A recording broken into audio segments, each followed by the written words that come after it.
Sementara itu banjir lahar dingin bercampur material batu dan pasir menerjang sebuah rumah milik warga di bantaran Sungai Kaliputih, Kecamatan Garum, Kabupaten Blitar, Jawa Timur. Luapan lahar dingin juga menenggelamkan pos pantau lereng Gunung Kelud.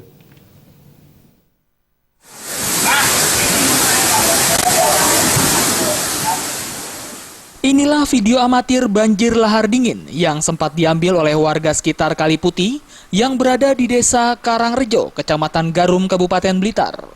Banjir lahar dari aliran puncak Gunung Kelud ini membawa material batu dan pasir dan menerjang sebuah rumah warga. Akibatnya rumah milik Barno Bajang yang berada di bantaran Sungai Kaliputih ini nyaris rata dengan tanah karena tertutup material batu bercampur pasir.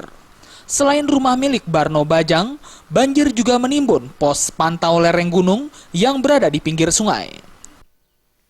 Ya mungkin dari saya lihat itu dari ke utara ke tempat warung saya itu 2 meter bersama-sama material, Pak. Nanti kalau yang akan pasang saya ke utara, terus itu kalau surut saya ke timur dan melihat yang di jalan air ke sungai yang tengah itu 3 meter sampai 4 meter. Sementara itu, Kepala Desa Karangrejo berharap agar pemerintah provinsi dan Pemkab Blitar untuk segera menormalisasi Sungai Kaliputih untuk mengantisipasi banjir lahar kembali datang. Karena di sepanjang Sungai Kaliputih banyak rumah-rumah penduduk dan areal persawahan. Desa Karangrejo, Kecamatan Garum, Kabupaten Blitar yang berada di sepanjang aliran Sungai Kaliputih ini hanya berjarak 5 km dari puncak Gunung Kelud yang sewaktu-waktu dapat terancam jika banjir lahar dari arah puncak Kelud kembali datang.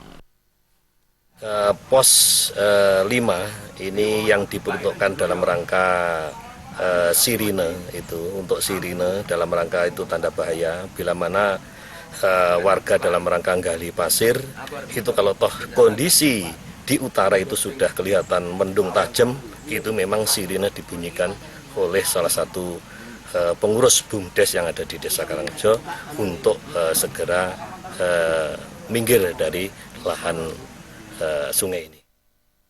Dari Blitar, Jawa Timur, Hoirul Abadi.